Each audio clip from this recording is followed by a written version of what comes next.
Thank you for joining me. My name is Audrey Alison, and this is your January 2017 forecast for the year.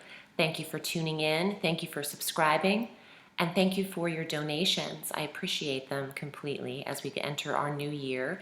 These are free video scopes, so all of your support helps. And also thank you for booking with me. I am booking a lot of 60-minute readings. The Astro Tarot reading that I offer for 1 hour is a great way to start your new year, to get a handle on what's coming up for you. I discuss some transits and your natal chart with you, as well as consult the tarot in this session. So if you're interested, please visit my new readings page on my website, audreyallison.com. I've upgraded a little bit and I'm going to continue to do so. So check out the website when you can. For this reading, I thought it was fitting to use the Aquarian deck by David Palladini. I love his artistry. He's an amazing illustrator. And I found it interesting that he went to the Pratt Institute, as well as Pamela Coleman Smith, who did the Rider-Waite-Smith illustrations. So Brooklyn Pratt Institute's got some heavy hitters coming out of their institute there. But the Aquarian deck is very vintage looking. And let's get started. We're entering the Aquarian energy with the sun and our new moon in January. So I thought this deck was fitting. Let's start the forecast. On the 3rd of January, Venus makes a transit into the sign of Pisces. So she's leaving Aquarius. She's leaving the sign right before, or leaving your sign and entering the sign right after you in the 12th house. And Venus in the 12th house can do wonders for dreams and visualization. Because the 12th house is the subconscious mind and the dreams and the internal psychic ability, your awareness, your subconscious mind awareness, Venus here has a smoothing over of this sector. Excuse me. And this could create a very sensual tone to fantasy, the fantasy life, and the dream life as well. It can also see harmony, because she is balance and harmony in a sector that she touches. So if you haven't been restful, if you've been uneasy and weary during periods of rest or sleep, this could be ease. This could ease anxiety in that sector as well.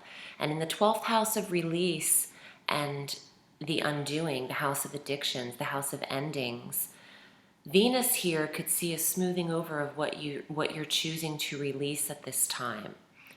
And for those of you letting go of addictions or patterns, it doesn't have to be alcohol and drugs. It could be a behavioral pattern that you are putting an end to, that you are no longer bringing into the year of beginnings. Venus could see this ease here as well. On the 4th of January, Mercury enters deeper in our retrograde. We start the month with him slow down in a retrograde cycle. He retrogrades deeper into Sagittarius on the 4th. So went from the 10th house where he started in Capricorn to the 9th house. And I go into detail with the retrograde in December's video. So you might want to check that out as well for your rising and your moon and your sun sign. Having Mercury go deeper, though, into Sagittarius will affect the foreign travel. So for those Arians planning to go the distance for the holidays, please give yourself time for delays, for technical difficulties and glitches. I know I've already been experiencing mine on this end, but I'm governed by Mercury. So maybe some of you don't have that in your charts as far as Mercury being a major hitter. Even still, where he retrogrades in the house in astrology is where you're impacted the most. So the 9th house now is impacted. Might be hard for you to retain information while studying for certifications, or it might become confusing to analyze the details of politics, religion, philosophy, metaphysical areas, all things 9th house. Mercury goes direct on the 8th of January, so we have a little bit, 8 days with him still in this cycle. He doesn't clear his shadow until the end of the month, until the 27th of January. So, I mean, he is direct, so that is at least a positive timestamp on any documents that need to be signed. But if you can hold off on travel, foreign travel, or signatures, I would do so throughout January, but it's not necessary. He is direct on the 8th, so smooth sailing going forward from there should be. Now, the whole first week of January through maybe, this energy lasts the month. It's an exact sextile at what we're having, an aspect between Jupiter and Saturn, Jupiter in Libra, Saturn in Aries. I'm sorry, Saturn in Sagittarius, fire sign. This is the 7th and the 9th house for you. There's an exact sextile between these planets, abundance and benevolence, and then restriction and discernment, which is Saturn. So there's a dichotomy happening with Jupiter and Saturn the first week between the 7th house of partnerships, relationships, and the 9th house of your belief system and how you're interpreting those relationships. It could also apply to travel as well. It could apply to all things 9th house that I just mentioned: certifications, philosophies, religions, viewpoints, global awareness, even in the 9th house. But your partnerships, the sextile is a positive aspect, but what those two planets have the energy to do is a polar opposite somewhat, because Jupiter is fun-loving in your relationship sector, and Saturn is restricting your travel, or at least wanting you to learn lessons regarding foreign cultures or foreign languages, things that are out of the ordinary. So you might see how the two of these relate to you, between the romance and what you're studying, or traveling with the partner, business partner, or spouse. Something here in this week could apply with their sextile. On the 12th, we have our full moon at 22 degrees of Cancer. Every January or so, we have this. Every time we are in Capricorn and Aquarius, Cancer is ignited as the polar opposite. So our full moon at 22 degrees of Cancer is in the 4th house. Sorry, I'm noticing something that I wrote. Oh, Mercury's entering Capricorn in the 10th house the same day on the 12th. So on the 12th, we've got our full moon in the home environment sector, bringing an end to maybe visitors in the home. Something could become aware here in the 4th house of the relationship of the mother. The full moon at its highest brings an illumination to maternal energies, female energies, putting an end to visiting a home that you grew up in, where you come from. And Mercury entering, going direct on the 8th, going into Capricorn on the 12th in the 10th house. I like this for Aries, who's trying to pick up the career, who is applying for jobs. Aries, who's getting the resume handled. Mercury is details and communications in the 10th house of career. So there is movement here with him forward and direct now in this sector, making up for some energy that he stalled in December. You could gain some leverage in your career at that time, going forward for about 30 days with 21 days with Mercury. On the 19th, the sun enters Aquarius. So this is the 11th house. It's kind of a sporadic month. A lot of houses are impacted. The sun in the 11th is social time, now that Mercury is direct. Seeing friends, joining groups, clubs, and organizations. This is beautiful energy for connecting with people you haven't seen in a while. And the 27th is our new moon in Aquarius, and that's at 8 degrees in this 11th house. So the sun and the moon traveling together for a short period of time in the 11th house of social activities and goals and wishes. This is a house of accomplishment, and it's the house that naturally Aquarians govern. So this new moon would be great to set your goals and intentions, Aries, because this is a full year of intentions that you can manifest if you concentrate and focus, visualize what you want to achieve in a year's time. This is the new moon of goals for you. Write them down. Put them in a drawer or under a pillow for a little while. Sleep on them for a 28-day lunar cycle if you want to, or just keep in your mind what you want to accomplish around that day. It will apply. It's a very positive day to initiate beginnings. We are in a number 1 year, and this is a very strong house to initiate goals and wishes, because it is the house that governs that area. On the 28th, and not all signs receive that. Yes, you can always set goals, but you've got the strength in that sector here, Aries, so I would really concentrate on that at the end of the month. On the 28th, Mars enters your sign, your ruling planet, in the first house of self. So, through March 9th, because Mars travels around 60 days in a sector, so he spends 60 days in a sector. He travels much more quickly than Mercury and the moon do. So, and the sun. So having Mars here, you love your ruling planet with you, but watch your aggression. You're stimulated, you're active, you're action-oriented, you're passionate, you're physical, you're working out, you're maintaining the body, first house of body and self. You could get heated a little easier. Road rage could be an issue. Watch that through March 9th. Let's get to the cards.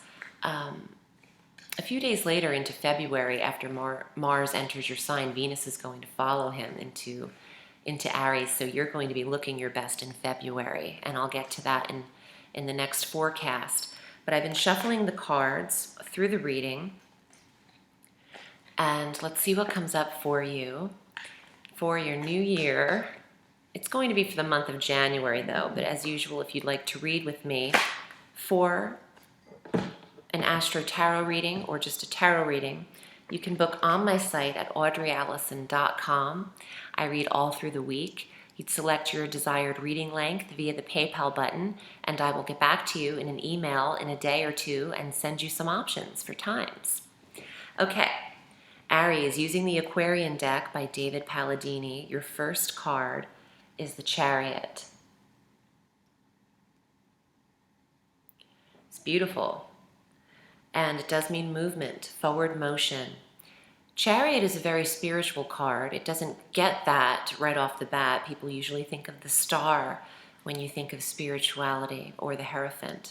But Chariot is, in a way, I think it's the ride closest to heaven, in a way. I feel like it's the Chariot's led by 2 horses. Sometimes they're going in opposite directions. So there's a decision here, or a choice. Where is going to lead you to your happiness, closest to heaven?